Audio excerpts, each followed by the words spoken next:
Well, hello everybody. You are joining me outside here today. I am doing a ritualistic release, and I'm standing right in the middle of the smoke of the things that I want to let go of. So I'm gonna see if I can show you here. This is a fire pit in my backyard here on the Upper East Side of Manhattan. And I am burning a bunch of letters and things like that, so I can show you. So this is a bunch of letters and stuff, and I've been burning it all in my fire pit. One of the things that I'm kind of exploring as we step into the holiday season, the new year and all that, is how are you letting go of the things that don't serve you anymore? And a lot of times I get questions like, can it work out between me and so and so? Is it possible for things to work between someone who's anxious and someone's avoidant and things like that? And the thing is that when you are clinging to a relationship that isn't making you happy, and your partner's not in process with it, and you're trying to be in process with yourself because you think that's going to affect them or make them change in some way so that you can be happy as a result of their changing, then it's really not so much about your personal work, is it really? And so then you got to look at, okay, well, if I'm preoccupied with this specific relationship and this specific person being the one, then you have to think and ask yourself, for whatever's dysfunctional in the relationship, whatever's not working in the relationship, you have to realize that it is serving you in some way. It is providing you something that you want. And so oftentimes it's protection. It's protection from really being truly vulnerable, from really having to confront your notions about worthiness and what you deserve and who you are and all that. And one of the things I found when I was digging through my letters, I've had this box since I was 12 years old. It's gone through a couple different, my fire is getting big now. It's gone through a couple different incarnations. When I was 12, it was my love box, and it was a collaged box with like pictures from Marie Claire and Cosmo Girl, and it was all these images of people getting married and wearing prom dresses and finding the one, and had puff paint and sparkles on it.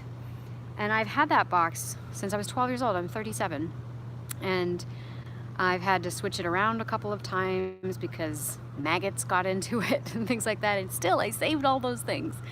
And so today I was digging through it, and I actually found a chat history. Anybody remember AOL? Give me a comment in the feed there if anybody remembers AOL chat. Back when internet was a thing, right? And you had to turn it on through the telephone line. And so I had like chat histories with an ex, and one of the things I was saying to this ex was, you have so much potential. Hi, Kylie. You have so much potential. What would happen if you actually let yourself succeed in any of these things? And he's like, I don't know, I get bored. And I'm like, is it boredom, or is it what it would mean if you were to actually succeed that scares you? And I'm like talking about all the things that he's got to let go of in order to succeed. And hi, roller girl, you are a committed follower. And I'm like, I'm reading this thing, and I'm like, oh my God, look at fresh-mouthed little old me, 23-year-old me, being like, you got to do this and this and this and this, and this is where you're not living up to your potential, and blah, blah, blah, blah, blah. And the thing is that I was right, but I was also completely ignoring the fact that I should have been taking my own damn advice, right? And I could see it in my partner. Clear as day. And then I had the ball to say in this chat box, I have no idea how this relationship benefited me. I learned nothing from this interaction. La la la la la la la la la. And I'm like, what a self-centered, like, condescending asshole I was. And then I'm like, and of course, the learning, which I can see now, more than 10 years later, is that everything I said to this person was the exact advice I should have been giving to myself. 5 more painful relationships like that before I was like, oh, this isn't about him, this is about me. Wow. So, oh, I can't throw this out. It's a picture of my family all wearing sunglasses. Got to keep that one. Well, I'm not getting rid of that one. I have a lot of letters from my husband in here. I'll have to keep a few of those. That way our son can have them. But I've got I had wonderful, wonderful friends and lovers. I really did. Reading things like that, making fun of myself. But also, I mean, I had a good cry before I decided to hop on here. But also the other thing I'm just realizing is, like, I really had wonderful lovers, and I really had people who really cared about me. And that's a wonderful thing to acknowledge. And even though they didn't all end too well and didn't always go the way I wanted it to go, I kind of kept this box for a long time because I felt like I never felt like, no matter how much anybody loved me, I never felt like it was enough or that I loved myself enough. And so keeping this box around, it was like my fire's getting big. It's like, well, here's proof somebody loved me. And recently I connected with someone I hadn't talked to in 4 years, and is in fact the last person I dated. And he's married now. Had a good cry about that. But it was nice to talk to him because I felt like that didn't end well, but we were able to connect in a place that was authentic and honest. And as I was digging through my box, I found a letter that was written by him back when we were dating, and he had scheduled this whole surprise birthday for me, which was funny because I didn't know what was happening. And then when we went on the date, he had made plans for us to go to these different locations around the city that I had been to frequently throughout, like, my 20s. So without knowing it, he'd, like, booked us to this crêperie in the Lower East Side of Manhattan, which is a place that I had gone to in my 20s a lot. Then we went and saw a burlesque show where I had booked something for my sister's birthday. So it was this interesting thing. And so I opened up that letter, and he was like, you know all how I feel about you and all the things. And he's like, but I just want you to know that I am so in love with your intelligence. I do really wish that I could make love to your brain.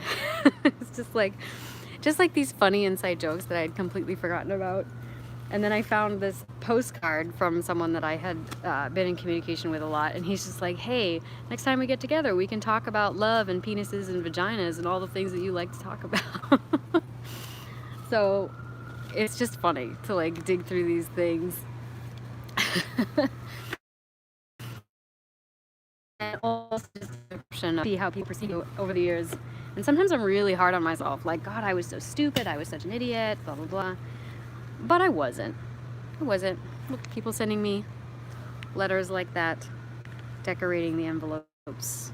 I mean, that's real influence, right? So it's time to, like, release it now. And that's really cathartic.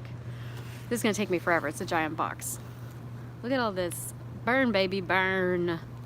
Sending it back to the universe. So then I'll probably sketch for a while, or maybe journal a little bit before my son comes home.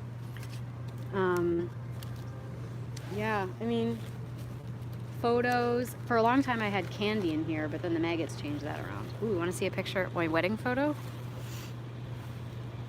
This is my wedding day. Don't tell my ex that I put him on YouTube.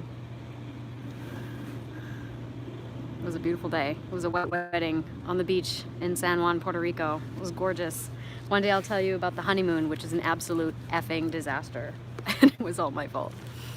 But anyway, I wanted to share this moment with you, and also just to ask for anyone who's watching this and or on a replay or live now, if you want to just post what is something that you are holding on to. And I mean that quite literally. Like, what's a thing that you are holding on to that you know deep down you need to let it go? And then also, how would you let it go? What would be like a ritual for that? What would be some way that you could let it go and know that it is released? I'd love to see that. And even for those of you watching now, if you're willing to share something, if you know off the top of your head, what is something that you know you gotta let go? You've just been hanging on to it forever. something like literal and concrete. Could be someone's old shirt, could be letters like I got here, photographs. I'll tell you another deeply personal thing. Went on a trip to Turks and Caicos with my ex. I don't know, I must have been high on endorphins because it was the best time of my life. And it's appropriate that I'm doing a fire because we went to a bonfire. And I was strapped with a sex toy the whole time. And it was a lot of fun. And I kept that dress just as it was, and I never washed it. It smelled like the bonfire. I kept it like that for 4 years before I finally washed it. Okay, we got some comments here, if I can see. Rosanna, I have so many things, but if I need to choose, it would be the current guy I'm dating now to get rid of this. Disappointment. Yeah, disappointment is a good thing to get rid of. Get rid of disappointment. Anybody watching this now, how would you get rid of disappointment? But thinking about it like in a very literal way, in a very concrete, hold it in your hands and make it real for you, literal way. How would you get rid of disappointment? I have a box like that too, letters from the 70s. Yeah, I mean, we hold on to these things for decades. And I might be, why? Like, why do we hold on to it? What is sentimentality anyway? I burned every phony card he gave me, and as I did, I noted how they were given mostly in the first 3 months. I'm telling you, it's got to be, there's something with numerology. It's always 3 months. It's always always 3 months. Like, I want to say sometimes 4, but it's usually not. It's usually 3. What else? You bet something they want to burn. See, I don't think this fire's ever going to go out. My left lung, it's full of cancer, kind of attached to it. Well, that's taking things to a whole other level, Karen.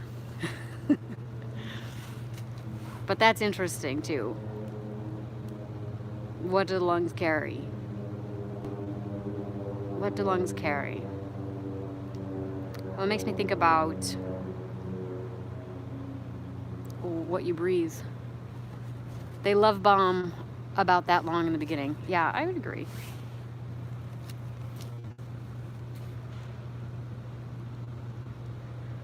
But it's hard to say something like they, or like they do this or they do that, because we're there too, aren't we? And then it depends on how long you stick around. It's like, who's the bigger fool? The fool that lies or the fool that believes him? It is a bonfire now. It's huge. I still got half a box left. Oh, yeah, see, I can't get on the bandwagon with narcissism stuff, because the thing is that codependents are narcissists too. There's a lot of misunderstanding around narcissism. Everybody who has insecure attachment has narcissistic wounds. Everybody. That's the whole definition of it, of insecure attachment. Because at the basis, insecure attachment is a split from the essential self.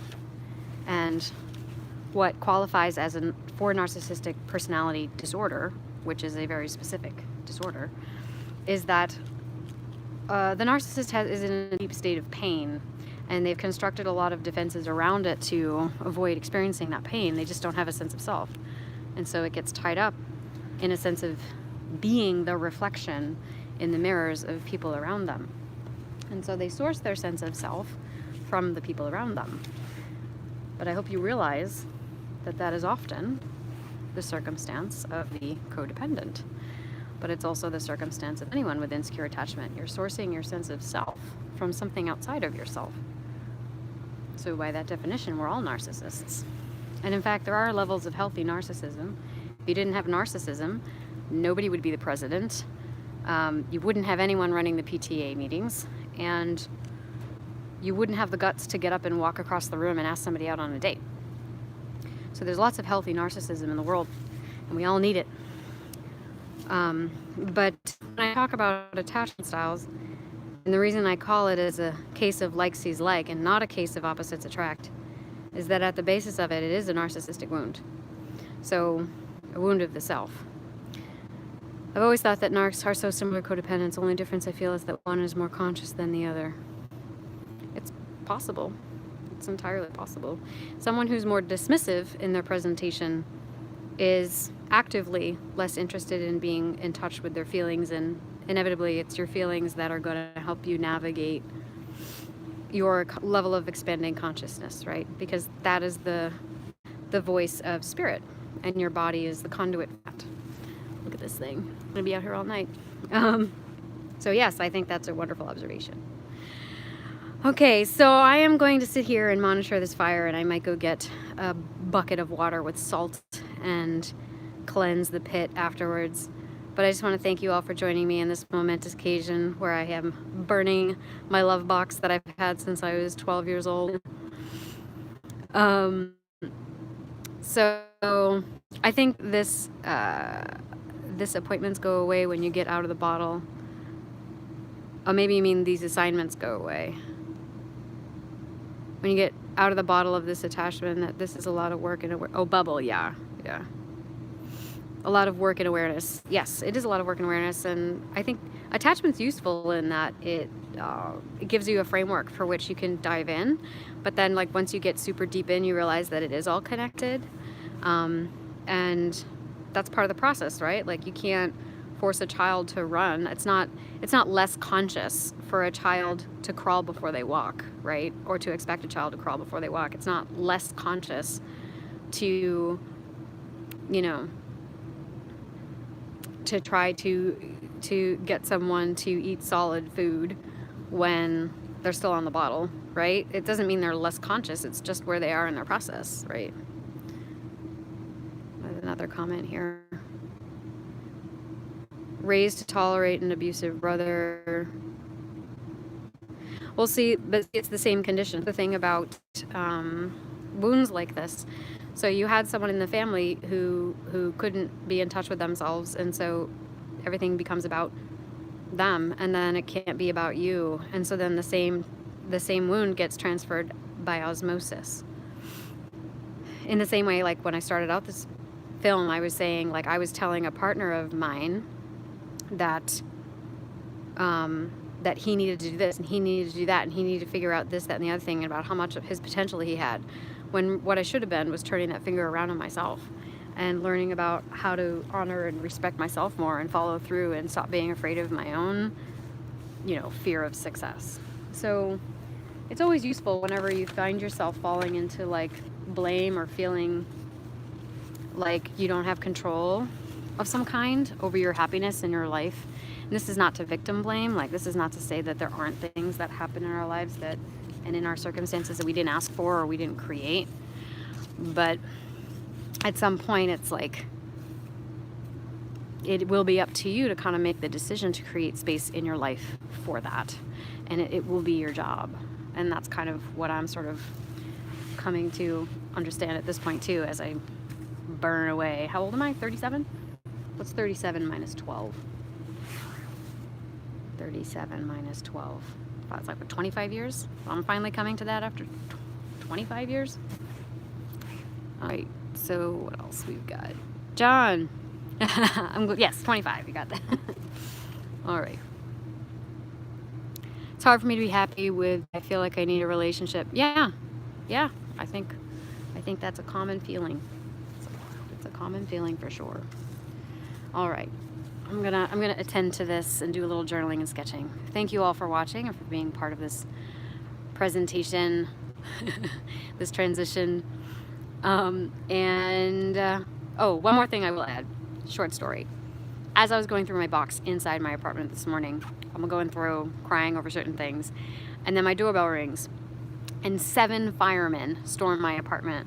That's all this morning, and and of course I look like I do now, which is no makeup and still wearing my pajamas from yesterday.